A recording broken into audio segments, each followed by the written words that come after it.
So today's daf is Daf Lamed Dalet in Nidrim.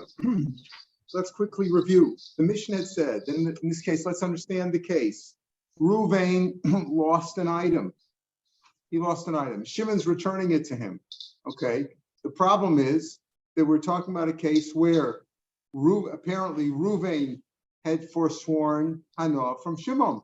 Shimon can't give him any pleasure. Any pleasure, it's counted as pleasure. So if that's the case, we said despite that, Shimon's not supposed to give Reuven any Hana, right? But Shimon can give his shekel or pay off his loan because that's simply Mavriach Ari. He's simply pushing away an obligation or a possible obligation. But he can't give him anything directly. But if he pays the shekel for him or pays off his creditor, that's okay. All right, that's what the Mishnah said. And he can return his item. Isn't returning his item giving him pleasure? He's just returning what's already his. He's not gaining anything new. That's what the Mishnah said. Then the Mishnah said, if though the machzir, the person, the finder, we'll call him the finder, returns something to the loser, the person who lost it, he's supposed to get paid for that. If that's the custom, well, he can't get paid for it. He doesn't want to get paid for it. He doesn't want to take any money. But if he leaves the money with Ruvain, the loser who lost it, if he's like saying, you don't have to pay me, then Reuven's gaining that money that he really owes him. And so the Mishnah said, he gives that to Hegdish. So yesterday's Gemara, the two dots on Lamed Gimel Beis, said there's a machlokus. Let's review from there. We learned till the end of the daf, but it goes into today's daf. So we'll see quickly. Let's review yesterday's daf. Oh, like we've learned in the Mishnah. The bird. Where's the bird? I don't know where it is, but it's a bird. Okay, we'll see. We'll turn off the fan and see if it works. If the bird dies, we turn off the fan. Okay. All right.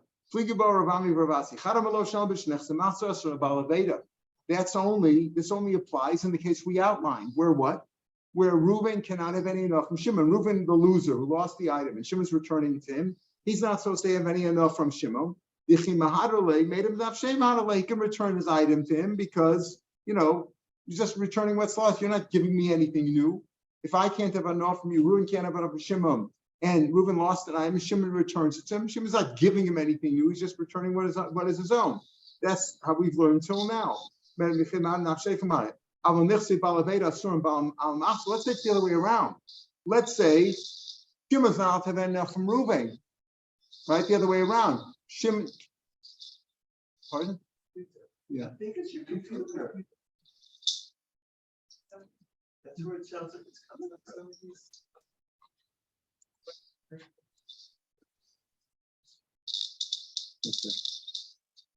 Let's see.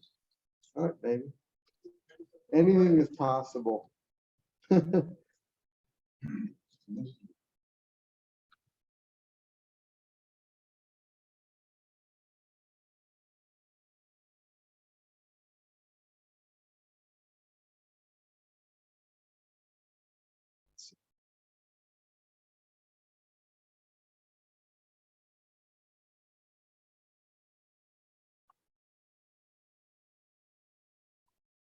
Okay.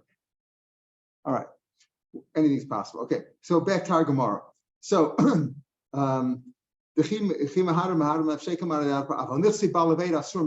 the way around, where Shimon cannot have enough from Reuven. Again, Shimon is returning the item to Reuven. We've learned until now, we're speaking about a case where Reuven can't have enough from Shimon, despite that Shimon can return his lost item because he's not giving anything new. But the other way around, let's say it's the other way around, where the Shimon cannot have enough from Reuven, as well as Reuven can't have enough from Shimon. He shouldn't return to him. Why? We said yesterday, if Reuven cannot give any enough to Shimon, the loser also cannot give enough to Shimon. Shimon cannot return his item. Why? Because when he returns his item, he doesn't have to give any money to tzedakah.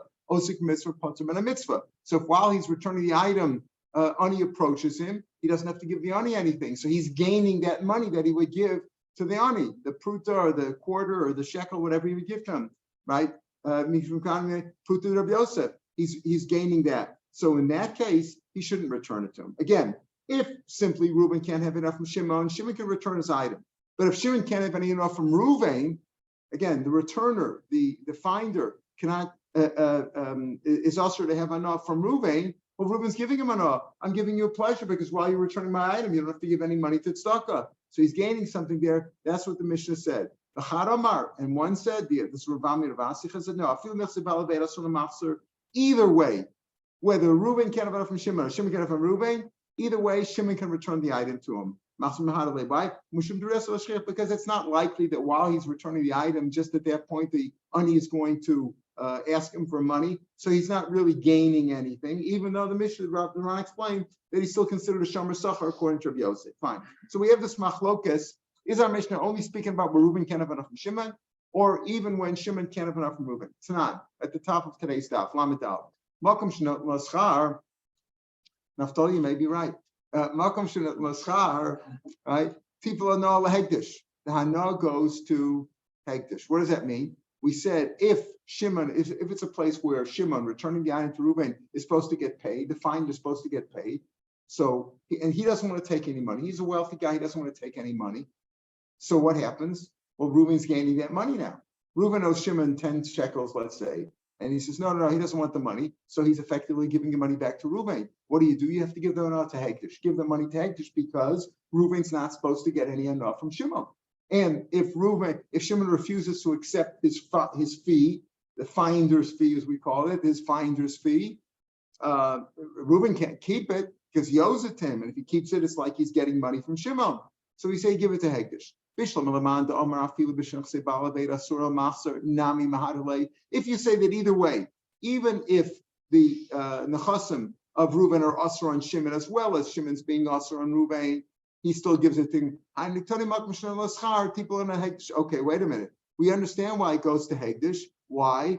Because as we said, if Shimon doesn't want to accept the money and he can't give it back to Reuven, right?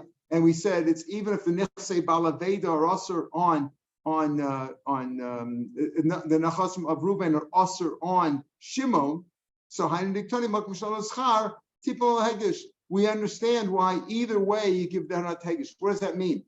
Whether Reuven can't have enough from Shimon or Shimon can't have enough from Reuven, either way you return the item. So we understand why the Mishnah said yes, but if you're supposed to get paid for it, you give the hanat hegish. Why? Because Shimon can't have enough from Reuven, right? Why can't Shimon have enough? Because he's first foreign for having enough from Reuven. So if Reuven gives him money for returning the item, that would be getting hana. He's getting his 10 shekels or whatever. Give it to Hegdish. And the other way around, if Reuven can't have enough from Shimon and Shimon doesn't want to accept his fee, so he's effectively giving it back to Reuven, also he can't give it to Reuven because Reuven can't have enough from Shimon. Both cases, Reuven can't have enough from Shimon and Shimon can't have enough from Reuven.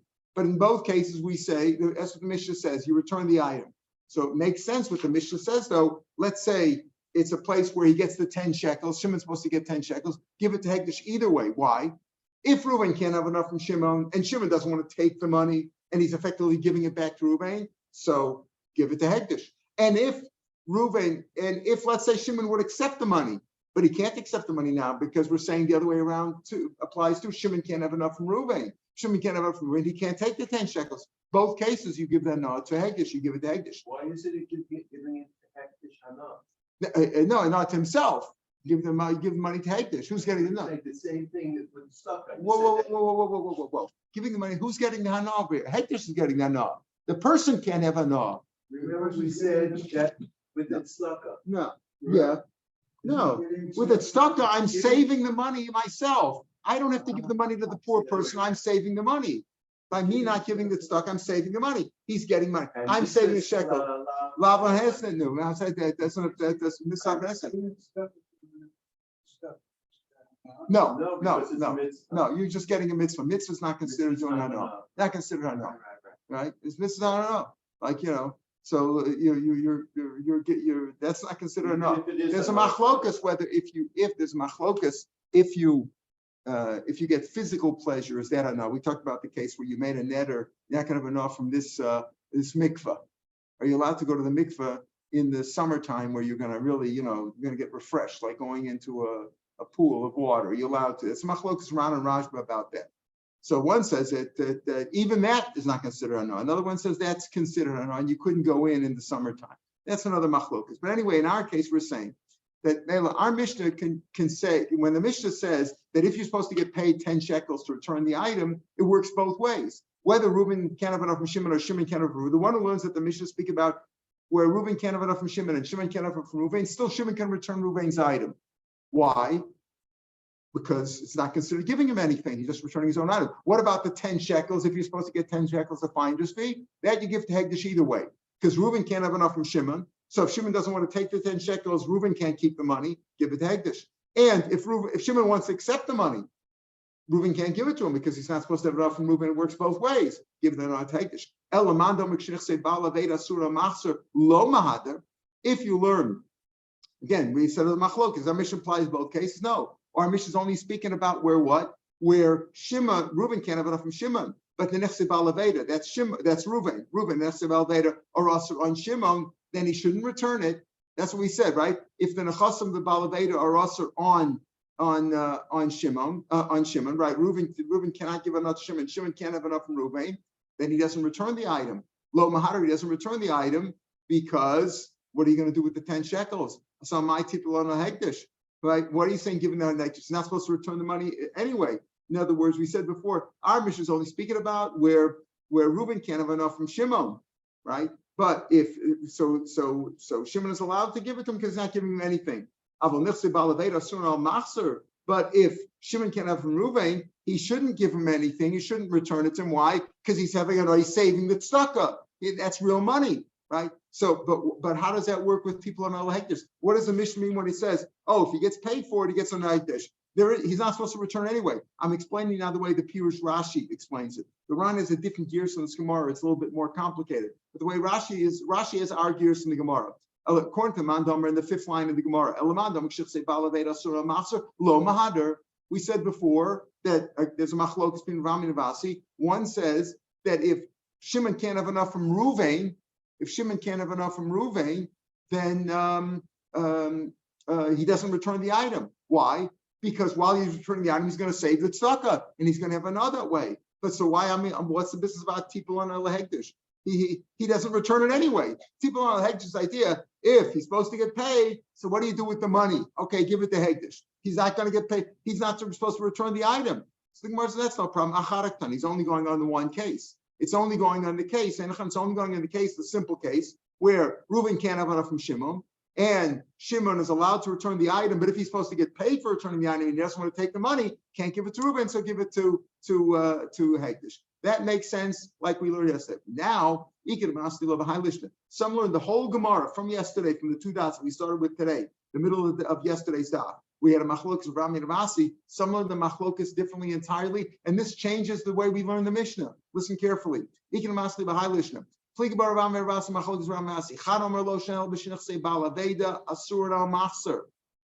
Some say the other way. One of them says that the whole case in our Mishnah is speaking about where Shimon can't have enough from Reuven, not like we learned till now. Again, Reuven lost the item, Shimon's returning to him. And our Mishnah is only speaking about where Shimon can't have enough from Reuven. Okay, that's what the Mishnah is. The Mishnah says Shimon can return the item to Reuven, right? What's the case speaking about? Where Shimon can't have enough from Reuven. So we can't have, how can we return the item? The truth of Yosef, it's not likely that he's going to run into a beggar while he's returning the item. So therefore, Shimon can return the item. He can return the item because he's not getting any another, right? He's just returning the item. The case is only where Shimon can't have enough from Reuven. But like we learned the Mishnah, now he's changing that. This one, if Reuven can't have enough from Shimon, that means Reuven can't have enough from Shimon. He shouldn't return him because he's returning his item. Now, according to this, he's saying, you know what? When the finder returns the loser's item, he's giving him pleasure. You lost your wallet. I just gave it to you. You lost your wallet there. The wallet had 1,000 shekels in there. I gave it back to you. Now we're saying, like yesterday, isn't that a pleasure? I'm returning your lost item. Aren't you happy about that? He says, yeah, that's a pleasure. And you can't return it to him. So again, this Shita says, and this is going to be the problem, this Shita. But you can't return the wallet? Can't return the wallet according to the Shita. He says, our Mishnah says you can return the item. Shimon can return it. You know what we're speaking about? Only in a case where Shimon can't have enough from Reuven. He's not getting any, he's doing a mitzvah. He's not getting any. I lost your, I didn't get anything. I found your lost item. I returned it to you. I didn't get anything yet. That's what our mission is speaking about. That the problem is going to be. So when you're talking about people on Allah hektish, what's the problem over there? What's the problem with the hektish? The problem we're saying here, the only problem over here is Shimon can't have enough from Ruvain, right? Shimon can't have enough from Ruvain. Asurin al balaveda, right? He's not supposed to return it. Mishum the Kamahakana is giving him pleasure, so he shouldn't return it at all. That's what we're saying in pleasure. But that the only case in our Mishnah is speaking about, again, the Mishnah is speaking about only where where Shimon can't have enough from Ruvain. So and he can return it. But if Reuben can't have enough from Shimon's, Lomar shouldn't return because he's giving him something. Either way, whether one's also on one, one's also the other, mutter or the Isra is mahadrele, he returns it to him. The chimadrele like we learned yesterday in the Mishnah. Either way, it's okay because whether Shimon can't have enough from Reuben or Reuben can't have enough from Shimon, he can return the item. Is he giving him pleasure? No, he's just returning his own item. Okay, is Shimon getting pleasure when he can't get it? No, Shimon's not getting pleasure because, as we said, it's not shchiach that he's going to save money from giving it to a poor man. Again, let's see it inside. That's the only case. Again, the first one sheet is if Reuben can't have enough from Shimon, Shimon cannot return his lost item. The Chadam says no. Even if Reuben can't have it from Shimon, or Shimon can have a mutter, he's allowed to do. He's giving him back his own item. Okay, it's not. What about our Mishnah? How is our Mishnah going to work now? The Mishnah said at the end, again, when he's supposed to get paid for it, he gives down the Hegdish. Like we've learned yesterday. If Reuben can't have enough from Shimon, right? So Reuben can't have enough from Shimon, and if he's paid, Mahadarle, that's how we explain Makam. How do we explain Makam? That if Reuben can't have enough from Shimon, and Shimon returns his item, he's allowed to, right? Right? We said the Manamar says, It means Reuben can't have enough from Shimon. How can Shimon return the item? Okay, because he's not giving him any pleasure. He's giving back his own item. What about Malcolm that he's paid? If Shimon's supposed to be paid for that, he's supposed to be paid for it. What do you do with the money? Well, if Shimon doesn't want to keep the money himself, he says, or he doesn't want to get the money himself, give it back to Reuben. No, you have to give it to Hegdish because he can't give it because Reuben can't have it from Shimon. If he says if you learn like the Shita who said that if Reuben can't have enough from Shimon, Shimon's not allowed to return his lost item at all. He's not supposed to return his item at all, right? If Reuben can't have enough from Shimon, Shimon can have enough from Reuben, but Reuben can't have enough from Shimon. Like we learned in the Mishnah, the way we learned in the Mishnah yesterday, Reuben can't have enough from Shimon. He said, if Reuben can't have enough from Shimon, he can't return lost item at all. What was the first sheet here that we just explained in the Ikad Amri? Lo shamish nechsei ba'alaveda sur al machzer. When can you return the item?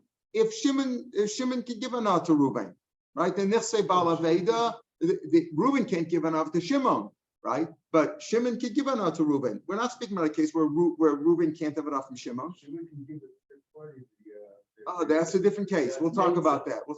That's a different case. We're talking about he's giving him directly, let's say. Elamando Mishnechse Maser Asurin. That's what we said. What do you do? Irving asked yesterday, what if a rabbi is not supposed to return items, but an old man finds an item, he's not supposed to return it, so have somebody else return it. Or walk away if he can't return it. According to the Shita who said that when Reuben can't have enough from Shimon can't even return his lost item because he's giving him pleasure. Okay, how do you explain the case of Makam in our Mishnah? Meaning, if Reuben can't have anah from Shimon, Shimon's not allowed to return the item, according to the sheet. Okay, all right. So what's the case where he could return the item? Where Shimon can't have anah from Reuben. Shimon can't have anah from Reuben. If Shimon can't have anah from Reuben, that's what the Mishnah is speaking about, where he can return the item. Okay. So how do you explain Makom? says the Pirush and Rashi in the Rashi. Look at this. Keeping the 2 lines from the bottom in Rashi, not in the Ran on the left. Look in the right side in the Pirush Rashi. We call it Rashi. It's not Rashi. The keeping the Nechse Master Ein Asur and El Balaveda is Shimon's assets are not forbidden to Ruvain. Matzi Hai Balaveda Lemitves Aschar. So the Balaveda could take the Schar of Shevel or Nafal Hektish. Why do you say? You see over here we're saying where's the case according to the Shita that says what? That where Shimon, where Reuven can't have enough from Shimon can't even return the item. So what does our Mishnah mean when the Mishnah says he could return the item? What's that? When Shimon can't have enough from Reuven, right? Shimon can't have enough from Reuven. Shimon's not can't have enough from Reuven. That's the case. Shimon can't have enough from Reuven. Shimon can't have enough from Reuven, but Shimon can return Reuven's lost item. No problem with that. What about Mokum? What about Mokum? But where it's a place where Shimon's supposed to get paid, you have to give anah to Hegdish. What do you mean you have to give it to Hegdish? Why do you say that? If Shimon doesn't want to take the money, and he can't take the money because he's not supposed to get anah, so has to get paid. So you say, and Reuven can't keep it, give it to Hegdish. Why can't Reuven keep it? In this case, Shimon can't have enough from Reuven, but Reuven could have enough from Shimon. If Reuven give enough from Shimon, why can't Reuven keep the money? Why do you say you have to give it to Hegdish? That's a kasha. So that shita doesn't work well. And the Ran explains at the end, therefore, the Ran says 4 lines from the bottom in the Ran, you should say that either way, either way, Mahadali can return it. Right? So you can return the item either way. And if nobody could keep the money, then it goes to Hegdish. But the one who learns that the Mishnah is only speaking about a case where Reuven can't give a nod to Shimon, the Mishnah doesn't really work out well because Makom Not L'Schar, that case doesn't work according to that shita. Amarav on Amid Beis. I still find a new case. I still find if Kikar Shal Hefker. Let's say you found a loaf of Hefker. It belongs to nobody. But Amar, he claimed it. And he said, okay, I'm going to claim it. It's mine now. Kikar Suhay, he says right away, it's mine. If it was his already, it's a little bit, it's more problematic because if it was his already, then as long as he actually didn't give it to Hegdish, he could be like the Gizber of Hegdish. So he's not really Moel. He's not really Moel. But let's say he says, I'm giving it directly to Hegdish now, and then he picked it up to eat it. Hey, this belongs to Hefka, I'm giving it to Hegdish. And then he picked it up to eat it. He's Moel, he commits sacrilege, Lefikula. In other words, he commits sacrilege, which means it's Mamish Me'ila, because he gave it to Hegdish. It's literally Hegdish. Tomorrow we're going to talk about if you give something as a neder and you say, is that covered? Is that really Hegdish or not? But here he gave it to Hegdish. So he's Moel Chayiv a carbon Me'ila, and he has to bring carbon Me'ila. It's an Asham. It's a carbon Asham. And he has to give back 125% of its value to the base Megdish. Let's say, though, he didn't take it to keep it. He says he's going to give it to one of his kids. He's eventually going to give it to one of his kids. Then when he picked it up, what is the Tovas? Tova means what is the value that he would get out of it? The value that one of his kids would say, give it to me. You're going to give it to one of the kids, give it to me. So he's not getting the whole value. He's getting some value there, some goodwill. Tovas means what goodwill would he gain? So whatever the two will, that's what he's going to get. So that was the case that he said there. So yes, Rav, this kasha. Kikri alecha. He says, listen, a man says, my loaf of bread is also to you. You can't have enough. And then then he gave it. Right? You have a case here where make a new case here. All right, let's say a new Reuven and Shimon. Reuven says to Shimon, you can have enough of my loaf of bread. And then he gave it to Shimon. Is Shimon allowed to or not? Now, Kikri Amarlo, he said, my kicker, ki isa b'shu sehudos, it's only if it's mine. Once I gave it to you, it's not mine anymore. Say, my loaf of bread is also to you. And then he gave it to him. Would he be allowed to or not? Did you say, maybe he said, my loaf, it's only when it's my loaf, you can't have it. When it's your loaf, you're allowed to. He was forbidding him the whole loaf. It's on you. He made the item effectively hegdish. That doesn't mean literally hegdish here, but he made it also like a carbon on the loaf. In other words, it's definitely also. He says, my loaf of bread is also to you, even if he gives it to him. It's also. That was the question. Do you emphasize kikri as long as it's my kikri, as long as it's my loaf, it's also, otherwise it's not? Or do you say, no, he made the whole loaf also to him? So so Rava answered, Shita, it's simple to me, it's obvious to me, the Yavle Matana, also, even if he gave it to him as his gift. Why? Because what would be the point of answering it before? In other words, asking it, what would be exclude? La puke di gun. I mean, they take out the law, but the way the Ran learns the point is, it's like bitmiya. Why did he say kikri? In other words, Ron explains like this, that my loaf of bread is also to you anyway. You can't take my loaf of bread. Can you come into my house and steal my food? No, right? So why did I say my loaf is also to you? That even if I give it to you afterwards, obviously that's what I meant. Shita, the apple of the ultimate on usher. Why? Because otherwise, why would I usher on you? You can't have it anyway. Do I have to usher my loaf of bread on you? All that I all that I own belongs to me. Why do I have to usher on you? My love, to exclude that if somebody stole it from him, that if somebody stole it from him and the stealer gave it to him, that's what person wouldn't think of that. Why would I say my loaf of bread is us to you? What was I? I was thinking, even if somebody comes and steals my bread and keeps it, and I'm the Ayish and he gives it to you, that's what I was coming to exclude. No, I meant to say that you can't have my bread, even if I give it to you, you can't have it. That's what I meant. That's what Rava says. Amalei. So Rav Chia Baravan said to him, no, La Puki Asmele. Maybe he meant to exclude if he invites him. Let's say I invite you to a meal. So you might think, okay, if I invite you a meal, part of the meal is already yours. If I say kikri alecha, then you can't have it. But if I actually gave you the food, maybe it would be mutter. That's what Rav Baravan answered Rava. Esvei. So he asked him a kasha. Esvei another kasha. He asked him, Amalei. But lend me your cow. I need your cow to do some plowing. Amalei, he said, there's a strange lashon here. It's a Farshim grapple with it. Konem para shani kanu lucha. The my para should be usher to you that I own, or if I have others. Nechase alecha, or all my assets are yeshli para. If I have another one, in other words, he's like trying to say, this is my only para. I can't give it to you. It's my only pen. I can't give you another one. I don't have another one. If everything is also to you, if I have another para, I don't have any. Like it's like I'm just saying, I only have one. I forbid you to having enough for my para. Elazu. That's what he said.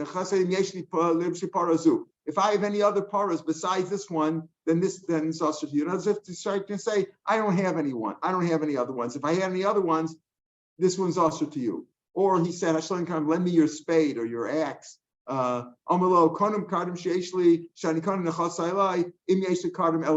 I have any others, then some say that he meant he was forbidding it on himself. They should all be usher to me if I have any others, meaning I only have the one. The Pashut Pshat is, though, that he forbade the other guy. He forbade the borrower from taking it by saying, this is the only one I've got.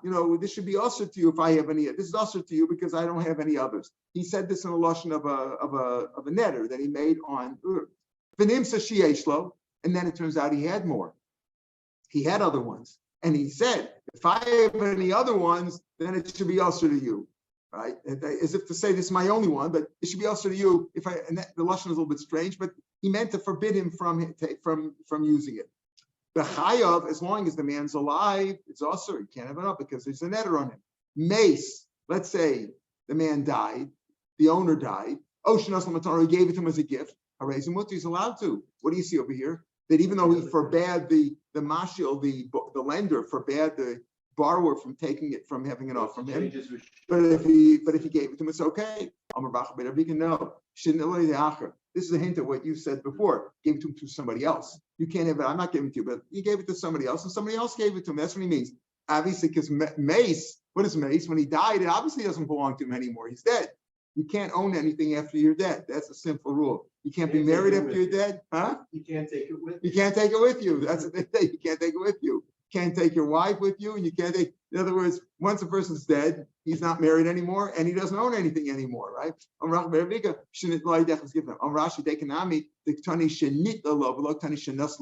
Chris when we had the Girsa, our Girsa says Mesa Shenitlo, but he must have had the Girsa Nitlo with a Yud that it was given to him. It wasn't. He didn't give it. In other words, he didn't say that the Mashil, the lender, gave it to him, right? The Mashil either died or he gave it to him. No. Shenitlo, he died, or it was given to him through a third party, then he's allowed to. But Rava stands his ground that when a person says, my loaf of bread or my cow or my car or anything is also to you, he means even if he gave it to him afterwards, because he meant to say, even if you convince me to lend it to you. What's the idea? Why would a person say that? Why would a person say, you can't use my stuff anyway, right? Why is it? Because he meant to say, you know what? Yes, it's also your stuff. You can't use my stuff. But even if you try to convince me, you beg me, you convince me to lend you my cow or my spade or anything of mine, I forbid it to you with a netter. So you don't waste your time trying to convince me. That's effectively what he's saying, and that's what Rava said. All right, we'll pick it from here tomorrow from Ba'imine. Tomorrow starts a new sugya, Ba'imine Rav Nachman, about 8-9 lines down where we left off here. Have a good day.